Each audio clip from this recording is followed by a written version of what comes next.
To PodTox Episode 17. We have Derrick, aka HardawayLEArning, on today, and he's going to talk about his struggles with addiction, his recovery, and his book a little bit because he also wrote a book about some of the just practices that he learned getting into recovery. But we will go ahead and get started. I think the first thing we want to talk about is just how was life growing up for you, man? What kind of led into everything for you? So a lot of people don't know that I grew up born and raised in Alaska, and growing up really wasn't any different than any other kid. I had certain characteristics about myself that, you know, I notice now that, played a little bit of the part into who I was and then ended up becoming. I was a really, really shy kid and didn't really fit in like that, but what I did have going for myself was I was a smart kid and I was a great athlete. So we're talking like entering into high school, I'm 6'1", 6'2", by the end of that I was 6'4". So I was a great athlete. Freshman year of high school, I had a 4.0 and I was one of the best athletes as a freshman, in the Damn. state. So you just sit back and you think like, man, that's a lot to work with. The thing about it is that all these kids have a lot to work with. Just because you're not dunking basketballs and catching touchdowns doesn't mean that you don't have a lot to work with. But sometimes we don't really realize that. So that was me entering high school. All the potential, same as any of these other kids, all the potential. But mine was a little more visible, which kind of made the story and the reason why I'm talking to you guys now that more like polarizing from the city that I grew up in. But I just remember that freshman year, 4.0, great athlete, met some new friends, got a little more popular, and here we come in the second.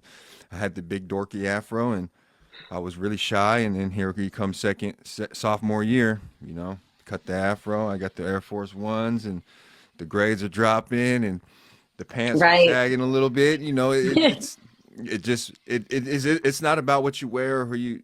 It can be about how you hang out with people or whatever, but it was more of the sense that I kind of lost like what made me me, and I started to get influenced more by the street culture, and it started around that sophomore year. That's when it started to take a little bit of a turn for me. Was the town you were in, was it kind of like heavier drug wise, or was it not so bad? It just kind of was the where you went.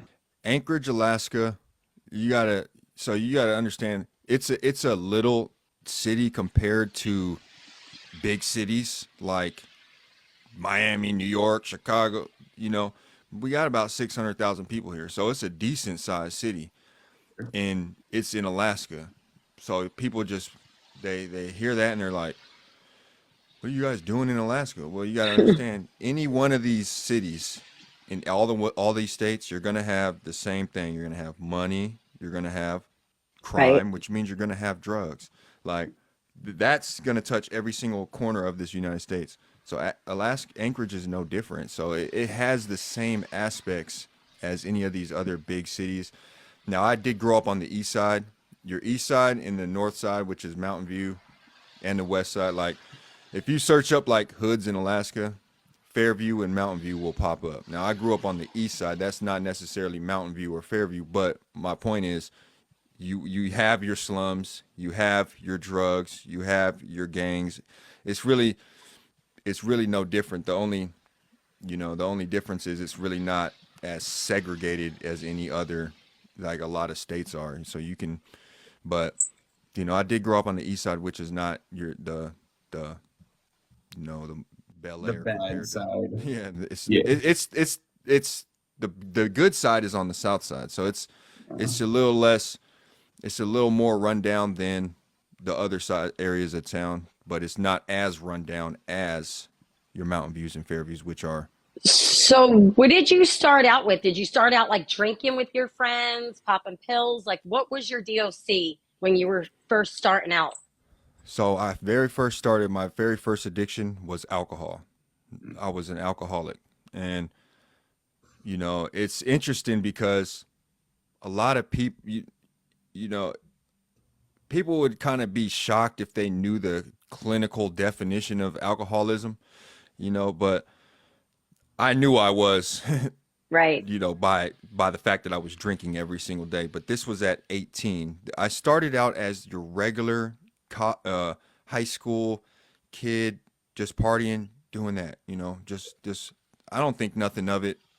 90% of kids are gonna just go about their life. Experiment. Yeah, they're going to Experiment and go experiment. about their life. It's not the end of the world. But what happened to me was I ended up getting in trouble at 18, and I lost all my scholarships. I ended up going to jail, getting out, and I got placed on house arrest. So I'm on house arrest, and at this time they didn't have the alcohol monitoring ones, and I didn't have an alcoholic crime. So, I remember I tried to smoke weed. I really was never really a weed smoker, but I was locked in the house bored. So I tried to smoke weed. I failed the piss test. They sent me back to jail. I said, man, I can't do nothing that I could fail a piss test for. And I Right. ended up starting to drink on house arrest. Didn't get caught, and I'm like, well, at least I can drink. So I'm literally stuck at the house for a year. I was supposed to do a year, but I ended up making it 6 months. But I seen my drinking go from 1 day to 2 days to 3 days to the point where I was getting drunk every single day for the last 3 months until they actually smelt the liquor on me one day and sent me to jail. So. That's happened to me as well on an ankle monitor where I didn't expect to be going to jail that day. Put it to you that way. It came like Yeah. that. And like your whole life flashes before your eyes, right? Looking back,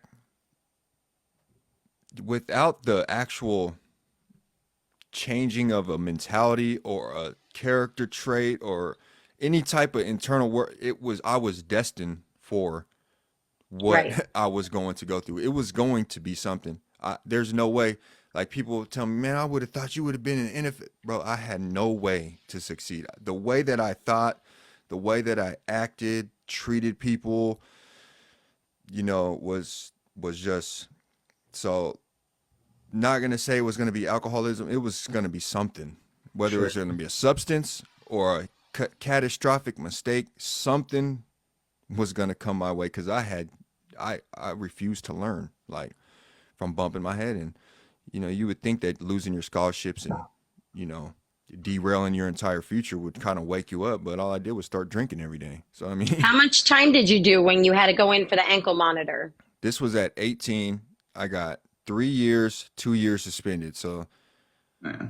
I ended up having to do a year on house arrest, and I did 6 months. Got caught drinking, and I had to go do four months in prison. So at 19, that was the first prison sentence that I did was a little 4 months. What was your So, family's thoughts about that? Like, were they devastated? Were they trying to Yeah. help you? So I get asked that a lot as well. We have an interesting dynamic, right? So I don't even know my father at all, and so it was just me, my mom, my brother, and my sister. And so from a very young age, I was like the man of the house because I'm the oldest. yep. So man, through any of these issues, to this day, I haven't never got approached by like my mom or my brother or anybody because like I'm the oldest. So but and my mom she doesn't really teach like that in an outward manner, like speaking and affection type way, which is fine with me. I mentioned I was shy because she's like extremely shy, so I never got mentioned. It never got brought up, any of that. So it was, they kind of just was hoping I would get it together, and that did not happen. It got, you know, continued spiral, honestly. Whenever you were drinking, were you drinking alone or were you like having people over and kicking it with people? Didn't matter, drinking alone, having people over. The drinking alone is usually what I hear a lot of people talk about. That's when the alcoholism really gets bad because you're so in your head and it's a depressant. So you're feeling all types of emotions while you're drinking and being on house arrest. You're kind of so secluded anyways. It's going to have a lot of mental effects as it is. I never felt any type of depression or anxiety until I got sober, So I didn't feel bad. I thought I was feeling good, but I'm destroying my body and my liver, and I'm making idiot decisions. So I didn't really feel that, I didn't really feel, I thought I was helping myself feel better, but I was doing the Sure. opposite. So after all this, where did you end up? Like you were finally free. Did you ever have that point where you thought, okay, I do need to get my shit together, or it literally just spiraled right away? I mean, I had such a feeble mentality when it came to like making a resolution as far as getting my life together. Like I remember getting out and I'm 19. That's still plenty of time. You can still go make something happen as far as your Yeah. athletic scholarship. You're still right in the prime of your life. I could have easily went to like a junior college and worked my way up. But I remember like asking like my PO, and he really didn't like me. That's like my first PO was like one of the first one humans that I just cannot stand. Like, but he just was so against me, and he told me it wasn't gonna work. So in my mind, I made an easy decision. Well, all right, they're making a decision for me, so I can't go to school. All those options, all those positive options are done.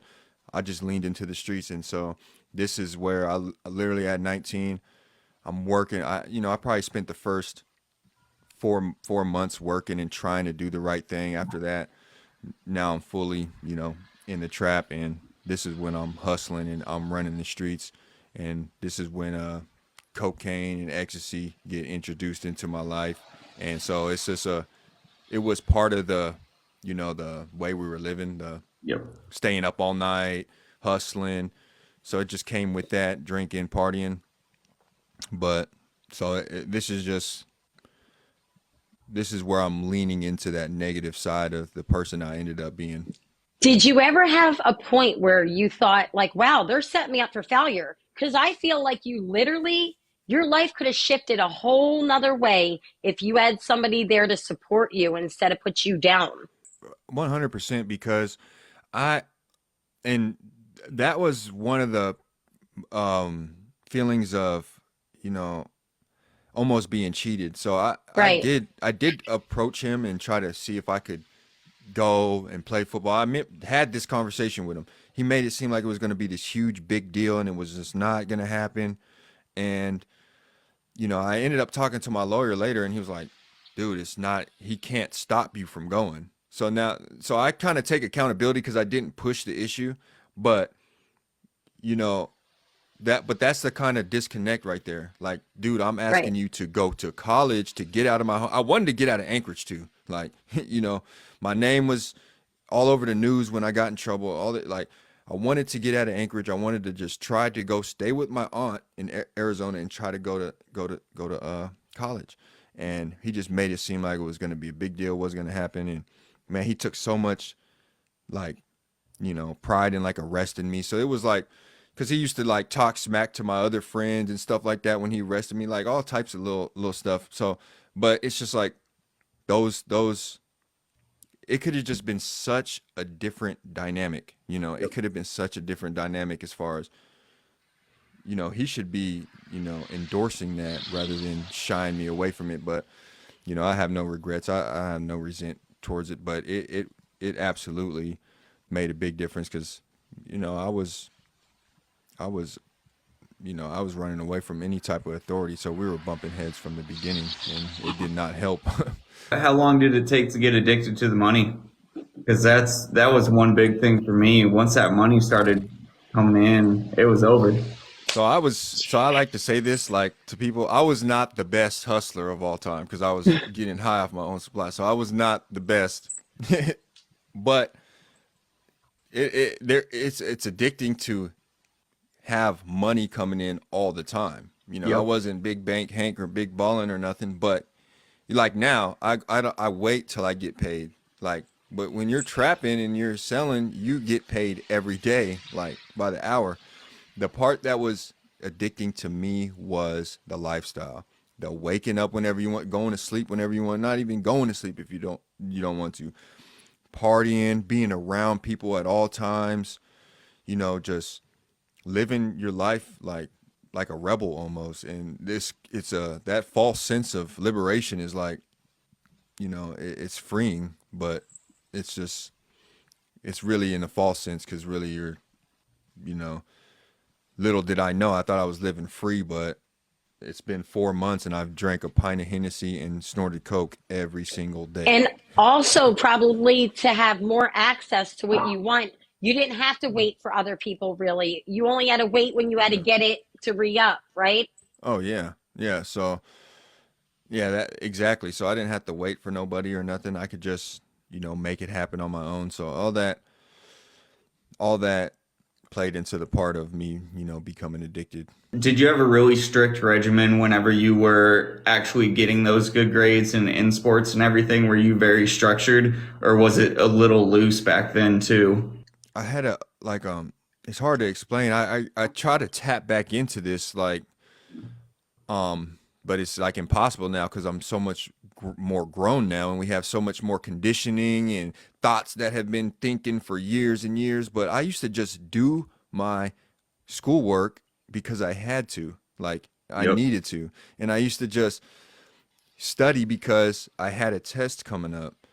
And I used to show up to practice and go hard because that's what the coaches were asking me to. Now you're 18 and you're the man and you're like, man, I ain't listening to that. And it's just, you know, as we become adults, we get this conditioning and we get our own fruition and stuff like that. So it was just, I see some like really special people that just like are laser focused. That's how really was. And but you wouldn't see me right now today if I didn't go that other way, like the Yeah. charisma and the swag. Like that was not who I was when I had the good grades.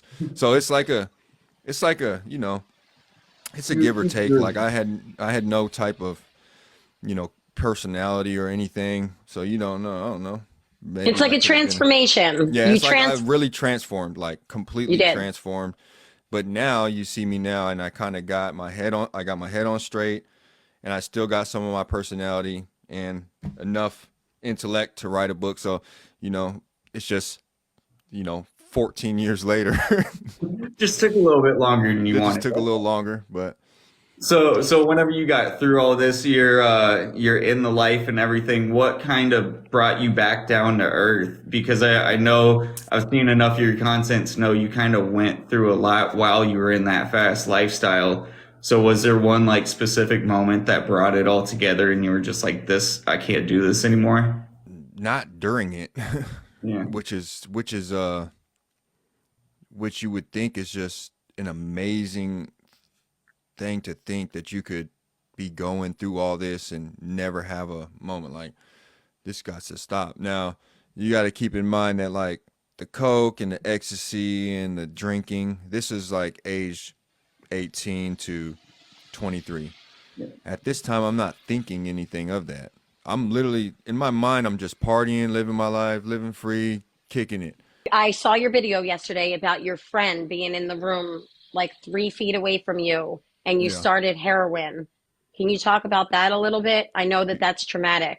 So the event that you're talking about was like this is the streets I told you that I had leaned into. Like Hmm.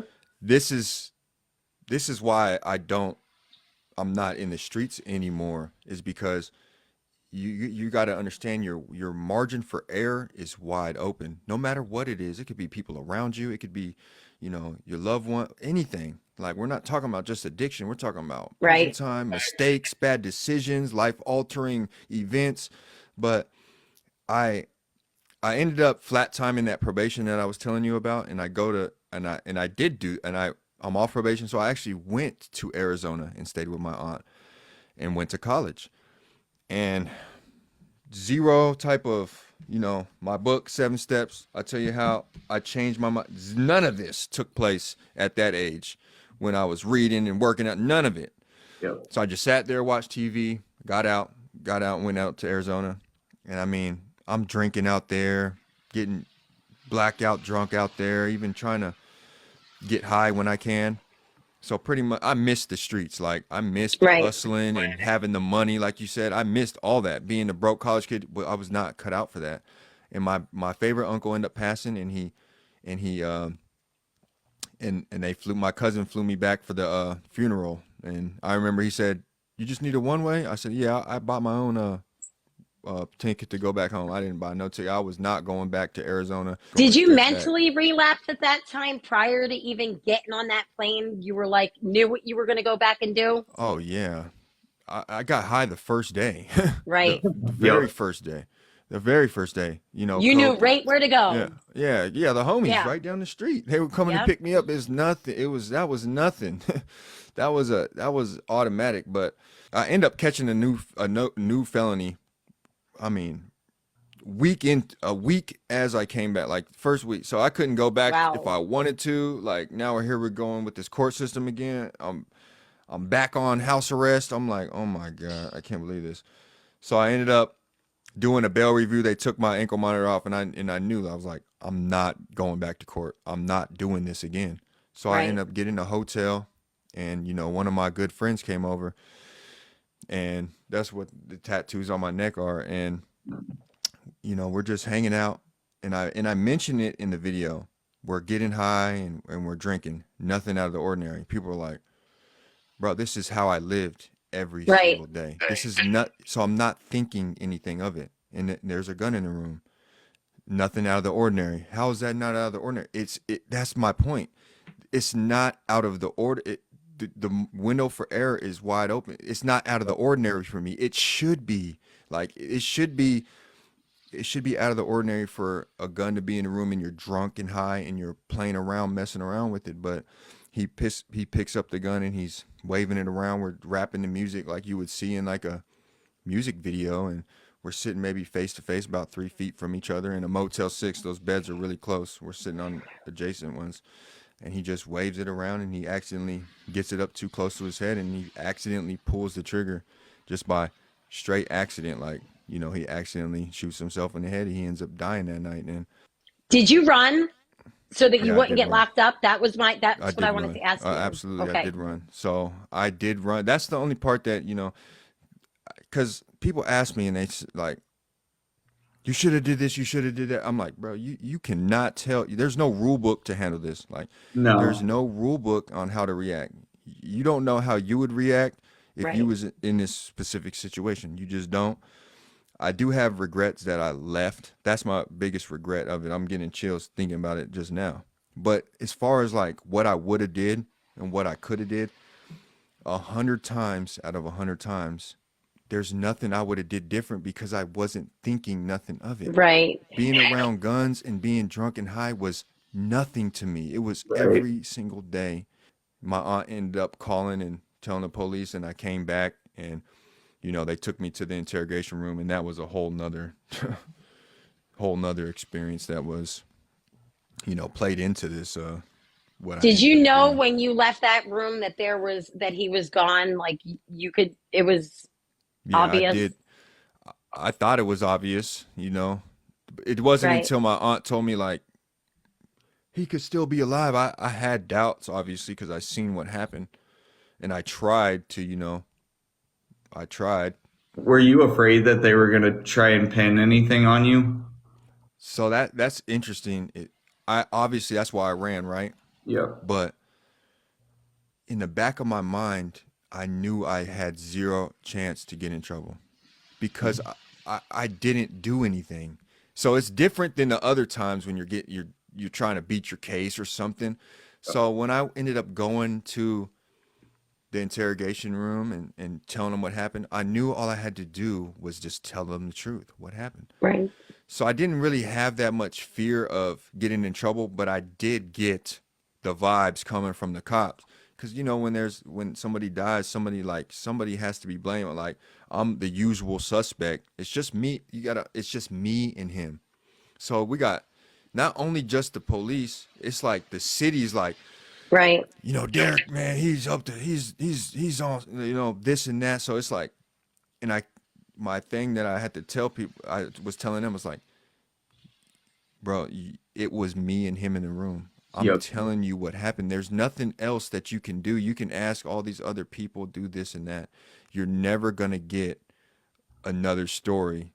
You know, it's my story is the one that I'm telling you is actually what happened. If you want to do the lie detector test. So I was willing to do all that kind of stuff. Like Sure. anything you have to do. Were your fingerprints on that gun that you could have feared? Like, oh my God, I did touch the gun. My fingerprints could be on there. Like, I would have thought that way. No, it wasn't. It wasn't even my fingerprints weren't on it. It's as far as I think they might have So asked you me. I said knew. maybe. Yeah, Yeah. I Yeah. You but know, I knew the thing. I was like,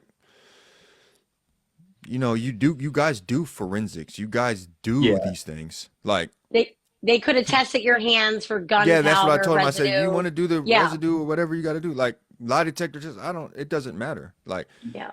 I You like would be able to tell from just yeah all the projectile too. Yeah, And I'm I yeah just sure you were anything. so traumatized as well. You were probably not only high and drunk and whatever, but like Yeah. instantly traumatized. Like Oh my it was goodness. an Yeah. outer body experience for you, probably. It was definitely an out of body experience. It was like, yeah, I've never, that was like it sobered me up so quick. Like it instantly sobered me up.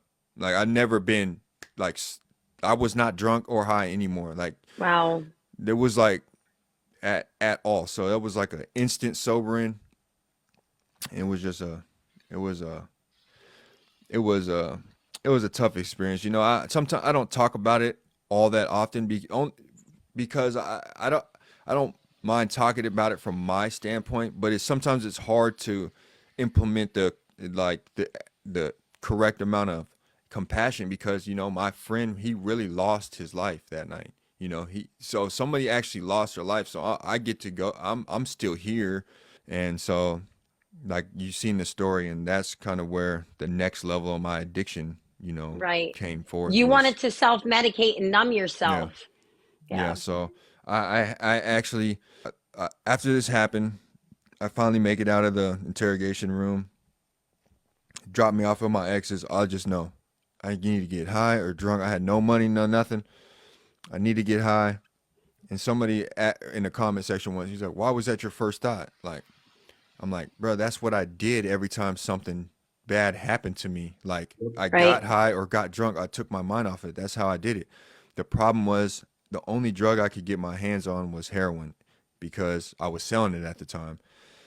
And so I had done heroin one time before and I completely hated it. This was like a year ago, a year before. So you could say that was the birth of my heroin addiction, just trying it.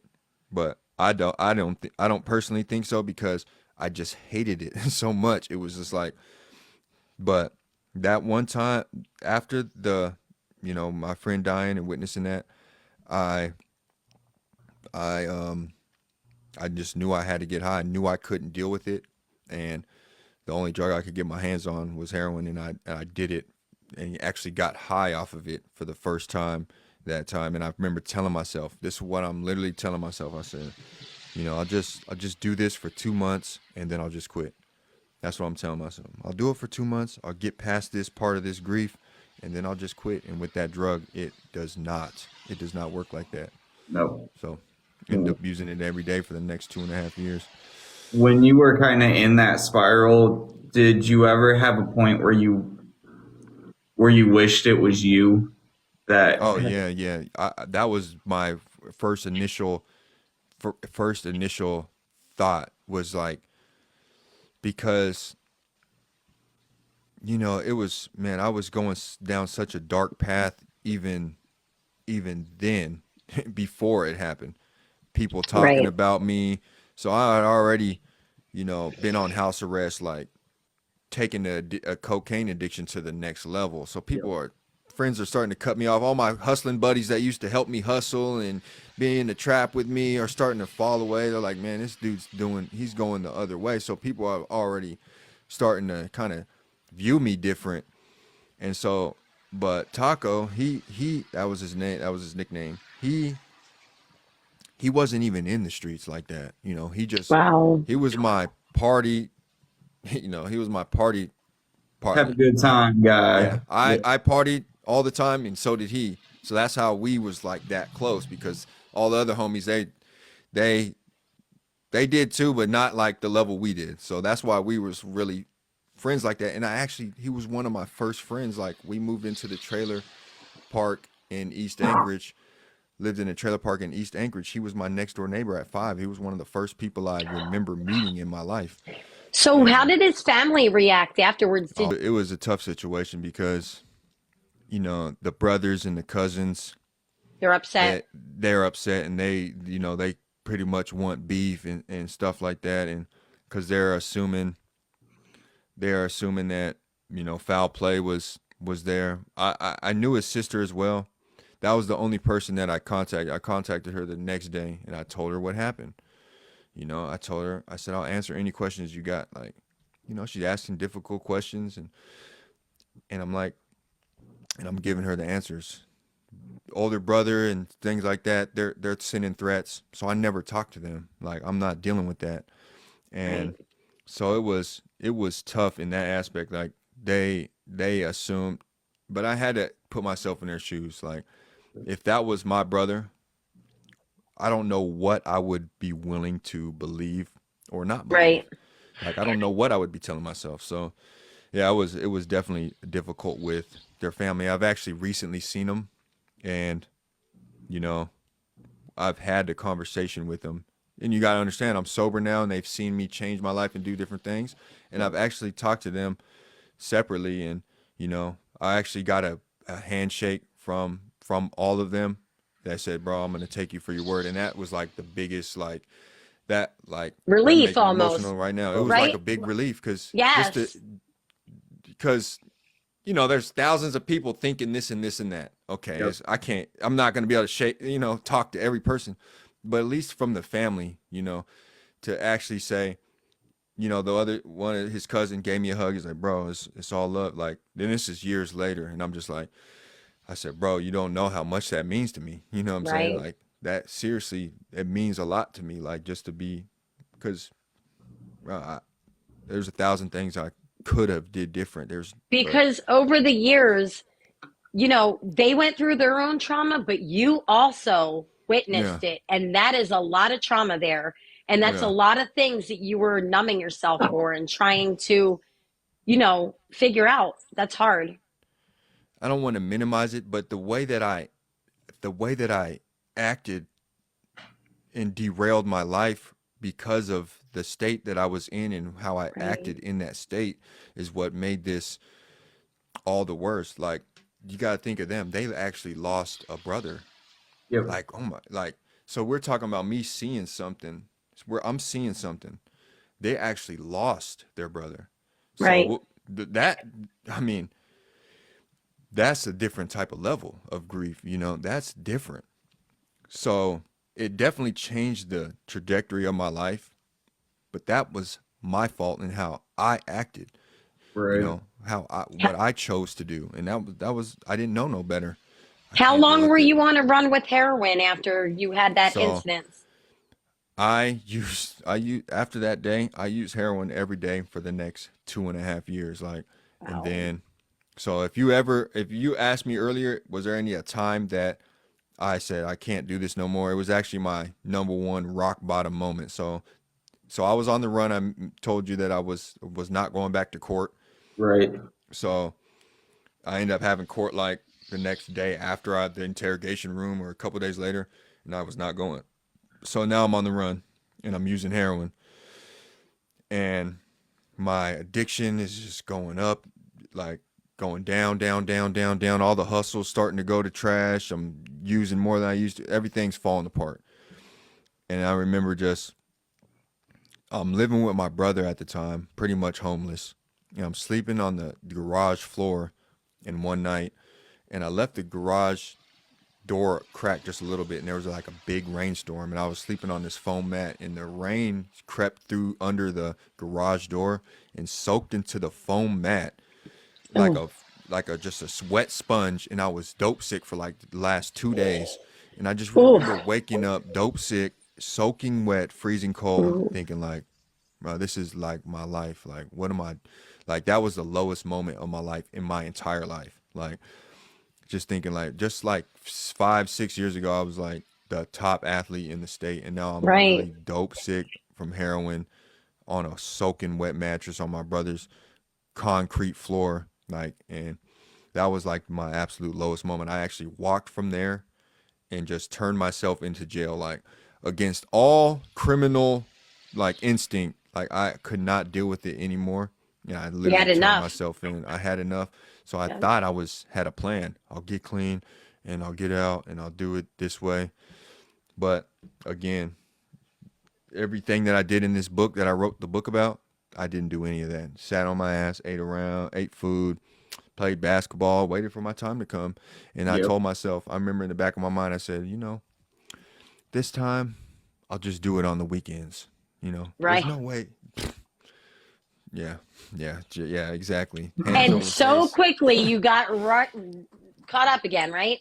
It took a couple weeks, and that the defining one was when I went out partying, drunk, and I'm like, man, I want to get high. So that's why I don't drink no more either, because I remember getting drunk. Your your give a Inhibitions. damn. Yeah, your Yeah. inhibition goes down, and Yep.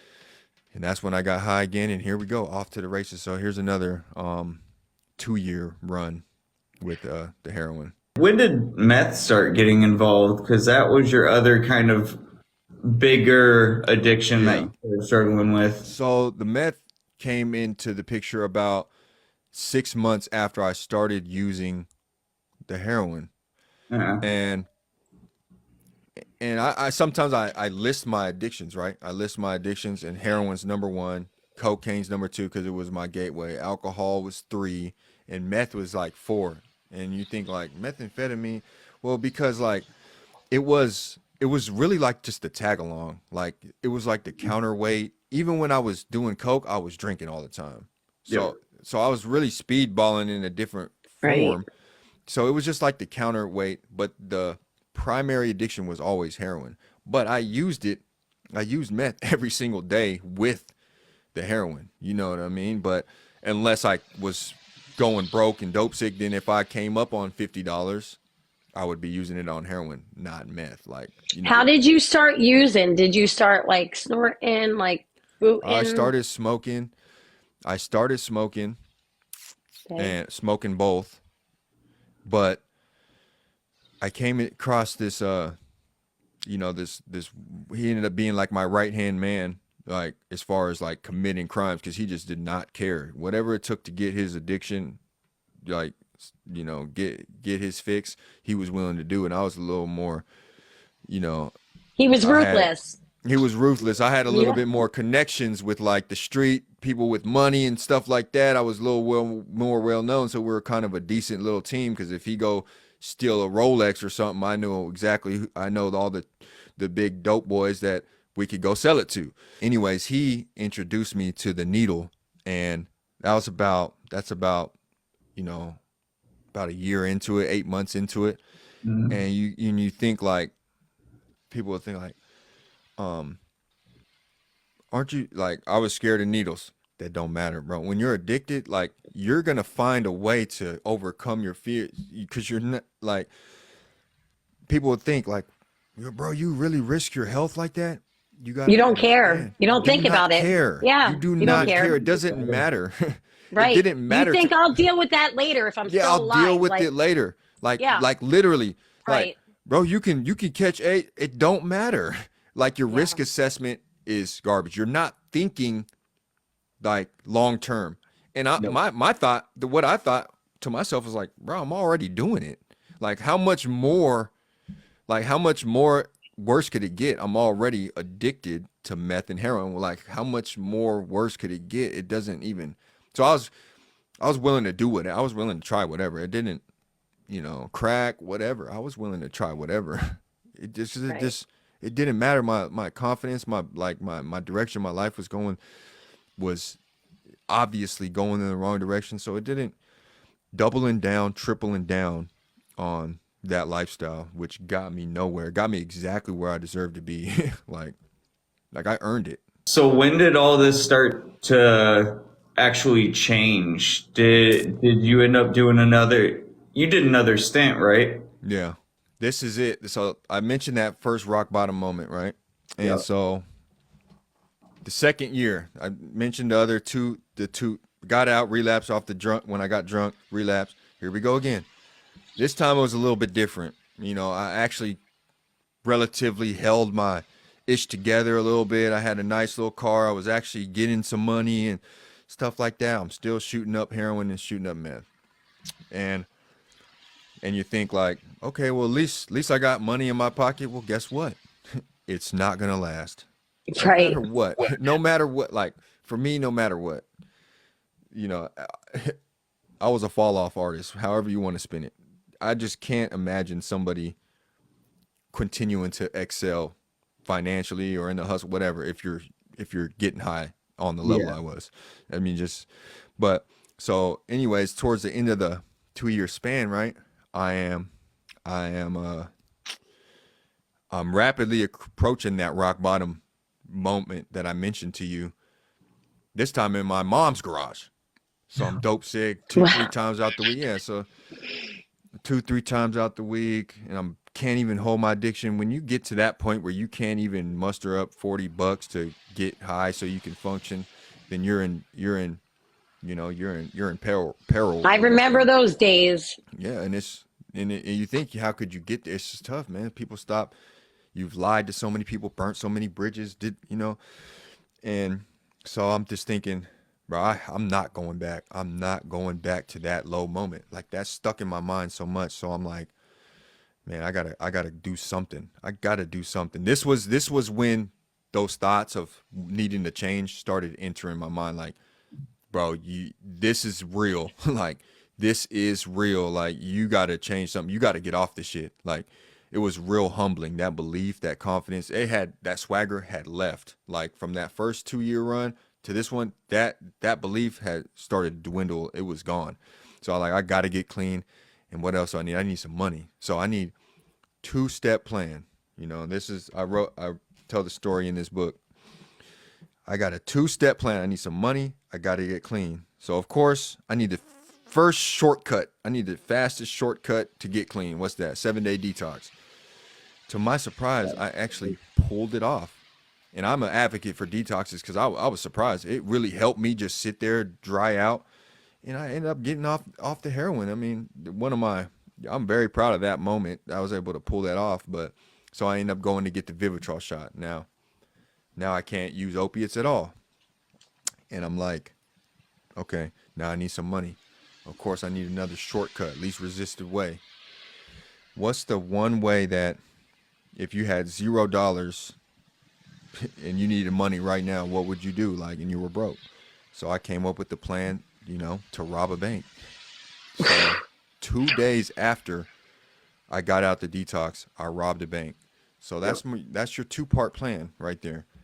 And to blow my mind, I pulled it off. Thousands and thousands of failed plans before. Thousands.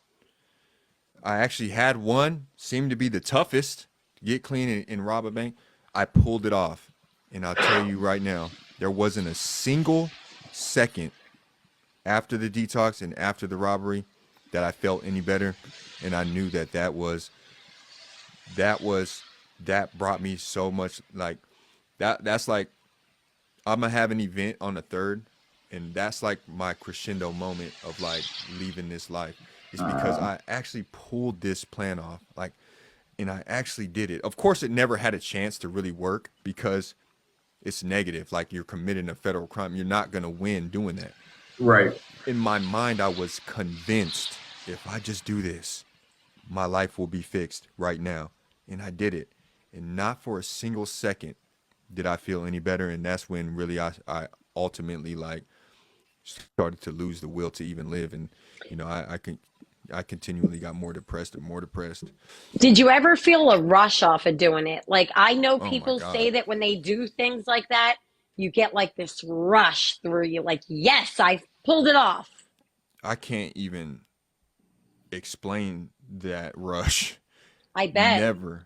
It sent me into a psychosis as well, though, during it. Wow. I haven't, I haven't talked about too much of the intricacies of it, I'm sure. just because. But I mean, the rush was something else. But I don't want to, because I don't want to glorify it. Like, that was like it was just I'll tell you something too. Like, it really changed my life when I was in court and they had these pictures. And I seen the pictures of me like at the teller, and I seen the lady at the teller, and she was so so frightened. You know what I mean? And come to find out, she was deaf, so she didn't even know what I was saying. So she was like completely scared for her life. And that was one of those moments when I like it literally made me cry in court. And I was like, bro, like I'm literally Like, what are you doing? like I'm inflicting fear. Like this lady is scared of me. That moment that made me cry so hard. I said, what has my life come to the point where people are actually scared How long of did it me? take you to get caught? About a month. So I Wow. Wow. remember that friend. So that remember that Wow. friend You that I really told pulled you. it off. Yeah. So we got away with it. But so remember that friend I was telling you that was my right hand man. So he ended up, he ended up one day he seen me and I had the money and all that. He's like, man, how'd you come up? We usually come up together. He's like, man, how'd you come up? I said, I told him what went on, and he said, um, and he said, he was all mad and shit. He's like, bro, you supposed to call me, blah, blah, blah. So he ended up, Like you missed out. yeah, he missed out, but it is what it is. But so he ended up wearing a wire on me and telling on me. So Oh, he I set mean, you up. yeah, he ended up setting me up. So it was maybe this will be all a movie one day, but so Well, it's like, and you probably learned, right? Whenever that happened, you were just like, this is the life of the streets. This is what does happen. You can think people are close, but they'll turn on you oh in a yeah. heartbeat. I Right. Another, can yeah, count and times. another like good positive, like a defining moment for me was like I never felt like any resentment to him. Like I always felt, bro, this is on you. It was Like probably a sense of relief it almost was that you so didn't have big to of a run. relief. You didn't have to worry about the money. Like it was all done and over with Yeah. now. So what happened was that month I told you we were out, with every single dollar I wasted, gave away, gambled and lost, spent, slowly but surely here I am going broke. And like I said, I never felt any better. And I just came to the realization like I can't do it. Right. Every single like fiber in my body, I did not believe that I was able to overcome addiction. Every belief, and I surrendered to the fact that I can't do it. Like I'm going out like this. This is how I'm gonna lose my life. And I just Right. made the decision that I would just commit suicide. And I kept telling myself, I'll do it tonight. I'll do it tonight. Tonight came. All right, I'll just do it in the morning. I had made the decision and I was at peace with it. That's why that other moment is my number one rock bottom moment. This is number two because I was actually at peace with my decision. I'll finally be out of my misery. And, I keep telling myself, whatever it was, held me on just for that night, for that morning, for that night, for that morning until, FBI. And they arrested me.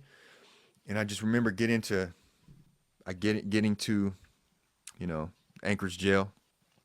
And it was like a relief. Like, I'm in jail. I might be going to do 10 plus years, but anything but what I was just living. Whenever you were in court and you saw that woman's face, I had a couple of things that I wasn't super proud of whenever I was using, and I had a somewhat similar moment where I know I put the fear of God into somebody, and I afterwards I kind of had that feeling like, what if I what if I turned this person into a substance user just because of the trauma that I just gave them? And it kind of brought me down to earth. Did you ever have any like worries like that? That was the first time that like I really realized the impact that I had on other people. Obviously, because I was continuing to do it. Like I was continuing to commit crimes. Like, but that was the moment that I realized, like, oh man. And then you're in court, and the DA's like, he's trying to roast you. So that was another thing too. I'm like, damn, like Yep. he's not lying, really. So when you went to jail, you had to obviously detox in jail, right? So the thing, remember I mentioned the Vivitrol shot? Yeah. Yes. Yeah. So I went, I tried to stitch your video when you was mentioning it, but so I think the Vivitrol shot really helped me like not feel any sickness. Yeah. And even though I had worn off and I had started to get high, but for like 3 days before ended up getting arrested, but I didn't really experiment that. I mean, experience too harsh of a sickness. The first time it was a little worse, but I mentioned before I could barely maintain my addiction, so I was Right. barely even using. Yep. Did you start thinking about writing your book when you were in jail? Did you have like this moment where you're like, you know what? I'm going to do the right thing. I'm going to write a book or So I end up getting 5 years. I had to do a total of 4. So this was like a complete contrast of like two halves, tale of two halves. Like the first half, I was doing the thing. I was using Suboxone. You know, in jail, Suboxone is like the drug, the K2 and stuff like that. Even when I could get my hands on meth, I was doing it. So I was still getting high, you know, as far as prison standards are concerned. I was still getting high the first 2 years. Now, Suboxone wow. is a real addiction in prison because it costs 1,500 times more than it costs on the streets. So Yep. you're Yeah, it's big literally money. you're broke, you're giving away Selling your belongings, commissary. Yep, selling your selling. commissary. That's what I was doing. So Yeah, same behavior. right. What changed was COVID-19. All the mail, all the visits. So that means all the drugs, complete halt. And that's why it's Wow. like the man above. I believe in God. Like that's what I want people to understand. So I ended up detoxing there. I went Suboxone withdrawals, cold turkey. But I had already started to learn and read a little bit. So I actually started to feel a little bit different while I was still doing the Suboxone. The withdrawals came, continued to read. After those withdrawals left, you know, I had nothing to do. Like we're locked down, I'm reading. You know, me and my celly, we start working out. And I kid you not. I just, I felt the results internally from these books. And I started to feel different within like a month and a half. And that's what I want people to understand. Like, people say it's going to take a long time. Trust me, I'm in processes of things that's taking a long time right now. But don't ever underestimate that it could happen for you, you know, quickly. And I started to feel different within like 2 months. And I'll tell you this, my favorite story of all time to ever tell real quick. And Sure. after the 2 months, I'm walking around, I got a new pep in my step. You know, I feel great. My number one moment in my entire life, I'm walking down the cell, walking down the tier.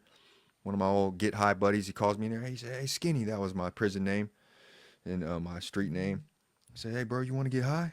And I said, "Nah, bro, I'm good." I didn't even think about it. Good Didn't job. no resistance, nothing. And he's like, what you mean, bro? You don't have to pay for it. It's free. Let's just get high. What you talking about? We got high 100 times before. I said, "Bro, I'm good. I'm not even worried about it." And I get back to my cell and I sit down and I'm looking out the window and it took like 60 seconds to hit me. And I just start smiling from ear to ear. And I just like, did I just turn down drugs for the Right. first time in my entire life? I could never remember doing that. And it shows you it had nothing to do with the external things or the triggers or whatever. Like I literally worked on myself and changed myself to the point where my perspective changed to the point where getting high off something didn't make sense to me no more.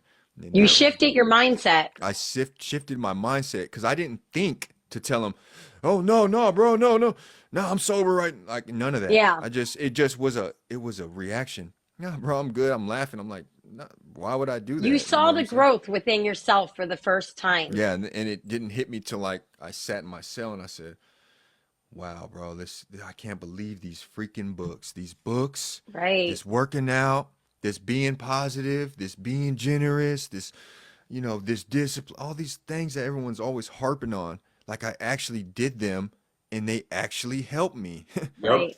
So it's just that's how I ended up overcoming my addiction. What led you into writing your book? I know you had those tenets and everything, that kind of guided you, and you had somebody mention it, right, where they're like, Yeah. hey, you should take all this and like turn it into a book because it's so good. What was kind of your process for all that?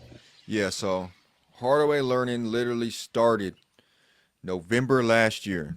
Everything, the book, anything, the brand, me on social media started November last year, so it's been a year. The very first thing I did, I said, all right, I'm gonna post 3 times a day. I'll make I'll make some content and save them in my drafts. The very first 20 videos I made was disclosing my top 5 addictions. I mentioned that. So that was 6 videos. And then the next one was, you know, my 7 steps to overcome an addiction. Didn't think nothing of it. Wasn't no real concrete process or anything. I just made 8 videos and I explained what helped me overcome my addiction. So I ended up dropping those every day. And, I came across Michael Thompson, who's one of my mentors. And he was like, bro, that's a good idea for a book. And I was like, well, I just gave it out for TikTok for free. So I Yeah. ain't got no problem expanding on the concepts. And so I ended up writing it up. Took me about 4 months to write. And, that's the book right there. It was really, it was probably the best move I ever made. It was the best move I ever made in my life, like business wise, because no Yep. matter what I do now, I can shake anyone's hand in the world and tell them, I'm an author. Boom. Just with that, I'm able to, you know, It's got to be a good feeling after all that time and all that fighting and just being miserable. You have something that you can feel accomplished about. oh yeah, for sure. I got 2 more written up already too. So we're working on right now. My primary focus is I want to get the content.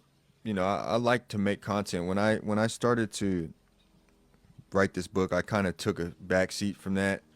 And so, I'm back on creating content. I'm going to try to expand on another platform and uh, go from there. But right now, I'm kind of on a chill mode right now. I'm going to calculate some good goals to go for 2024. But right now, I've been in everybody's face. Everyone's been in mine.